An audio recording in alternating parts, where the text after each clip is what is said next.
پاکستان سے کسی نے پوچھا ہے، میرے ذہن میں ایک سوال بار بار آتا ہے کہ قرآن یہ کہتا ہے کہ ہم نے قرآن کو آسان کر دیا تاکہ اس کو سمجھ سکو اور یاد کر سکو، کمی بیشی معاف، لیکن کوئی ایسی حدیث یا قرآن کا حوالہ پیش کریں جس سے دل کا یہ وہم دور ہو جائے کہ دینی مسائل میں مفتی عالم جیسے لوگوں سے مشورہ کیا جائے، یا پھر کوئی نبی کے دور میں بھی اس طرح مفتی عالم وغیرہ ہوا کرتے تھے؟ نبی کے دور میں کیوں نہیں ہوا کرتے تھے؟ عبداللہ بن مسعود تھے، عبداللہ بن عباس تھے، جابر بن عبداللہ تھے، معاذ بن جبل تھے، ابو بکر، عمر، عثمان، علی رضی اللہ عنہم تھے، حضرت عائشہ تھی، یہ مخصوص لوگ تھے جن سے لوگ مسائل پوچھا کرتے تھے، حضرت ابو دردہ تھے، حضرت ابو ہریرہ تھے، تو یہ مخصوص لوگ تھے جن کے نام انگلیوں پہ گنے جا سکتے ہیں۔ ان لوگوں سے دیگر صحابہ مسائل پوچھا کرتے تھے۔ مصنف ابن ابی شیبہ میں، مصنف عبدالرزاق میں نصاب کے فتاوی بھرے ہوئے ہیں کہ صحابہ آتے تھے اور ان سے مسائل پوچھا کرتے تھے۔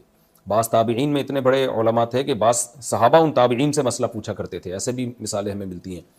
تو یہ تو ایک حقیقی بات ہے۔ باقی یہ جو ہے کہ قرآن میں اللہ تعالیٰ نے فرمایا کہ ہم نے قرآن کو آسان کر دیا ہے۔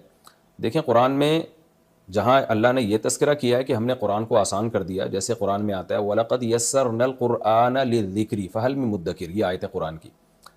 لیکن اسی طرح قرآن میں ایک اور آیت بھی ہے وَأَنزَلْنَا إِلَيْكَ الذِّكْرَ لِتُبَيِّنَ لِلنَّاسِ مَا نُزِّلَ إِلَيْهِمْ وَلَعَلَّهُمْ يَتَفَكَّرُونَ۔ اب دونوں آیتوں کا میں ترجمہ کرتا ہوں۔ پہلی آیت میں ہے کہ ہم نے اس قرآن کو نصیحت کے لیے آسان کر دیا ہے۔ دوسری آیت کا ترجمہ ہے کہ اے نبی ہم نے آپ پر اس نصیحت کو یعنی قرآن کو نازل کیا تاکہ آپ لوگوں کے سامنے کھول کھول کے بیان کریں کہ کیا نازل ہوا ہے، وَلَعَلَّهُمْ يَتَفَكَّرُونَ، اور پھر یہ لوگ غور و فکر بھی کریں، اس میں تدبر بھی کریں۔ تو پہلی آیت سے پتہ چل رہا ہے کہ اللہ نے آسان کر دیا ہے، اب نبی کی ایکسپلینیشن کی ضرورت ہی نہیں ہے۔ لیکن دوسری آیت سے پتہ چلتا ہے کہ اللہ کہتے ہیں ہم نے نازل کیا آپ ایکسپلین کریں گے، اس سے پتہ چلتا ہے بھائی نبی کی ایکسپلین کے بغیر سمجھ میں نہیں آئے گا۔ اور پھر قرآن نے کہا اتنا بھی کافی نہیں ہے، وَلَعَلَّهُمْ يَتَفَكَّرُونَ، تفکر کہتے ہیں تکلف سے غور و فکر کرنا، یہ ڈیپتھ میں جا کے غور و فکر کریں گے۔ ظاہر ہے غور و فکر وہی لوگ کریں گے نا جن کے پاس پورے قرآن اور پوری حدیث کا علم ہو، تو جن کو علماء اور فقہا کہا جاتا ہے، تو وہ بہت گہرائی میں جا کے غور کریں گے۔ تو ایک طرف تو قرآن کہہ رہے ہیں آسان کر دیا، دوسری طرف قرآن کہہ رہے ہیں مشکل کر دیا، یہ تو نبی سکھائیں گے، اور پھر خود اتنا بھی کافی نہیں ہے، اس میں فقہا کا غور و فکر بھی کرنا پڑے گا ڈیپ میں جا کے۔ تو یہ تو دونوں آیتیں ٹکرا رہی ہیں، لیکن انہی آیتوں میں اس کا جواب موجود ہے۔ پہلی آیت میں اللہ نے فرمایا کہ ہم نے نصیحت کے لیے آسان کر دیا ہے، تو اس سے پتہ چلتا ہے بھائی دیکھیں قرآن کے دو قسم کے حکام ہیں، ایک ہے نصیحت، واضح و نصیحت والے، جنت جہنم کا تذکرہ اور پچھلی قوموں کے واقعات، نوح علیہ السلام کا واقعہ، موسیٰ علیہ السلام کا واقعہ، ابراہیم علیہ السلام کا واقعہ، دنیا کی بے ثباتی کہ دنیا یہ مسافر خانہ ہے، دل نہ لگاؤ دنیا سے، شیطان تمہیں دھوکہ دے گا، یہ چیزیں نصیحت سے ان کا تعلق۔ تو اللہ قرآن میں کہہ رہے ہیں وَلَقَدْ يَسَّرْنَا الْقُرْآنَ لِلذِّكْرِ، نصیحت کے لیے ہم نے بہت آسان کر دیا ہے۔ تو نصیحت کے لیے تو بہت ایزی ہے قرآن، اس میں کسی عالم مفتی کی ضرورت نہیں ہے، آپ ترجمہ پڑھیں گے آپ کو سمجھ میں آتا چلا جائے گا، آپ کا دل ہل جائے گا جب موت کی باتیں ہوں گی، میدان حشر کی باتیں ہوں گی، اللہ کی قدرت کے دلائل ہیں کہ ہم نے کیسے شہد کی مکھی سے شہد کا کام لیا، ہم کیسے جانوروں کو سوکھا چارہ کھلاتے ہیں اور کیسے چکنا گاڑا دودھ پیدا کرتے ہیں ان سے، یہ ساری نصیحت کی باتیں، اس کے لیے کسی عالم مفتی کی ضرورت نہیں ہے۔ لیکن دوسرے کچھ مسائل ہیں حلال و حرام کے، نماز کا طریقہ، زکوٰۃ کا طریقہ، وراثت کے حکام، یہ پھر قرآن میں ایزی نہیں ہے۔ قرآن نے جو فقہی مسائل بیان کیے، طلاق کے حکام بیان کیے، سب یہ علماء بیان کریں گے، تبھی قرآن کہتا ہے کہ لِتُبَيِّنَ لِلنَّاسِ، ہم نے نازل کیا، نبی بیان کریں گے۔ تو قرآن کی آیتیں حدیث کے بغیر سمجھ میں نہیں آتی ہیں ہمیں، اور جن میں مسائل کا علم ہے، اور پھر وہ حدیث بھی فقہا کے بغیر سمجھ میں نہیں آتی۔ بعض لوگ اپنی طرف سے حدیثوں کی تشریح کر رہے ہوتے ہیں، حالانکہ وہ ایسی تشریح ہوتی ہے جو دوسری حدیث کے اگینسٹ جا رہی ہوتی ہے۔ تو مسائل میں عوام قرآن و حدیث کو سمجھنے میں علماء کی محتاج ہے، البتہ فضائل میں علماء کی محتاج نہیں ہے، وہ قرآن سے براہ راست سمجھ میں آتے ہیں۔ یہ ہے دونوں طرح کی آیتوں کا مطلب۔ محمد فرحاد UAE سے، میں 2012 میں عمرہ کرنے گیا تھا اور میں نے 6 عمرے کیے تھے ماشاءاللہ جی۔ پہلے عمرے کے لیے میں نے کراچی ایئرپورٹ سے احرام باندھا اور عمرہ ادا کیا۔ باقی 5 عمروں میں میں نے اپنے ہوٹل سے احرام باندھا جو مکہ مکرمہ میں مسجد حرام کے قریب تھا۔ علم نہ ہونے کی وجہ سے میں مسجد عائشہ یا حرم سے باہر نہیں گیا۔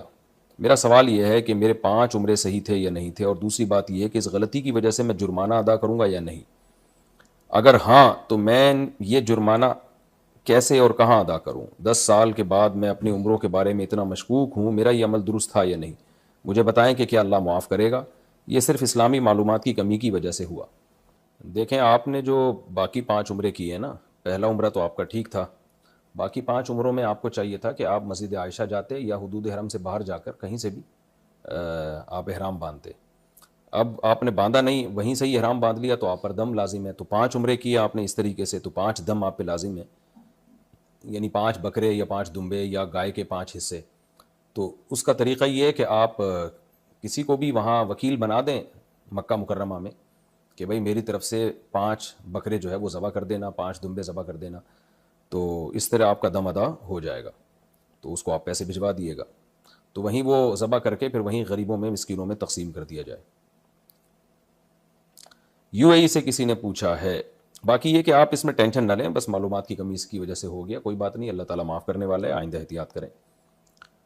یو اے ای سے کسی نے پوچھا ہے، میرا کزن نجی کمپنی میں پاکستان میں ملازم ہے، اس کی کمپنی کے مالک نے اسے نقد رقم ادا کی، لیکن اس نے اس کیش کے بارے میں نہیں بتایا کہ میں نے اسے کیوں ادا کیا، کہ اس نے اسے کیوں ادا کیا. کچھ سالوں کے بعد میرے کزن کو معلوم ہوا کہ نقد رقم زکوٰۃ کے لیے تھی، اور میرے کزن نے پہلے ہی اس رقم کو ذاتی ضروریات کے لیے استعمال کر چکا تھا. اب وہ نقد رقم غریب لوگوں کو بطور زکوٰۃ ادا کرنا چاہتا ہے جو اس نے اپنے مالک سے حاصل کی تھی. میرے کزن نے بھی اپنی ذاتی آمدنی سے بہت سے لوگوں کی مالی مدد کی ہے، تو کیا وہ اس رقم کو ایڈجسٹ کر سکتا ہے جو اس نے غریب لوگوں کو اس رقم سے ادا کی تھی جو اس نے اپنے پاس سے حاصل کی تھی؟ مثال کے طور پر اسے اپنے مالک سے 1 لاکھ نقد ملے اور اس نے اپنی ذاتی آمدن سے 50,000 سے غریب لوگوں کی مدد کی، اور اگر غریب لوگوں کو مزید 50,000 روپے نقد ادا کرتا ہے تو کیا وہ 1 لاکھ روپے کی یہ کل نقدی رقم اس رقم کے سے بدل سکتا ہے جو اس نے اپنے مالک سے حاصل کی تھی، یا وہ اسٹارٹ سے ہی 1 لاکھ نقد رقم زکوٰۃ کی ادا کرے گا؟ دیکھیں، کمپنی کے مالک نے جب اس کو رقم دی تو یہ تو کمپنی کے مالک کی غلطی ہے نا، بتانا چاہیے تھا کہ بھئی یہ زکوٰۃ کی رقم ہے، آپ غریبوں میں بانٹ دو اس کو. تو کمپنی کے مالک نے نہیں بتایا، اور پھر وہ آپ کا جو کزن ہے وہ یہ سمجھا کہ یہ مجھے ذاتی طور پر دی اور اس نے استعمال کر لی، تو اس میں آپ کے کزن پہ کوئی ضمان یا کچھ بھی نہیں ہے. اور اگر آپ کے کزن کو یہ پتا تھا کہ یہ رقم دی ہے مجھے غریبوں میں بانٹنے کے لیے، لیکن یہ نہیں پتا تھا کہ زکوٰۃ کے لیے دی ہے، تو اگر اس نے وہ غریبوں میں بانٹ دی ہے تو زکوٰۃ ادا ہو گئی ہے. تو خلاصہ یہ کہ آپ کے کزن کو ٹینشن لینے کی ضرورت نہیں ہے، کمپنی کے مالک کو ٹینشن لینی چاہیے کہ اس نے اس کو بتایا کیوں نہیں تھا کہ یہ زکوٰۃ کی رقم ہے یا صدقہ ہے، یا تم اس کے مالک کو کیا ہے، جو دینے والا ہوتا ہے وہ بتاتا ہے نا.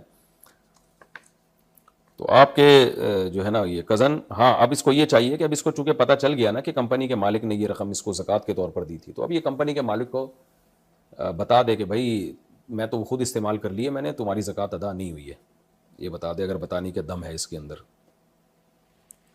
آصف صاحب کشمیر انڈیا سے پوچھتے ہیں، کیا شادی کے لیے مہر دینا ضروری ہے؟ اگر ہے تو کتنا دے سکتے ہیں؟ جتنا چاہیں دے دیں بھائی، آپ 6,25,25,380 روپے بھی دے سکتے ہیں، بحریہ ٹاؤن بھی پورا پکڑا سکتے ہیں.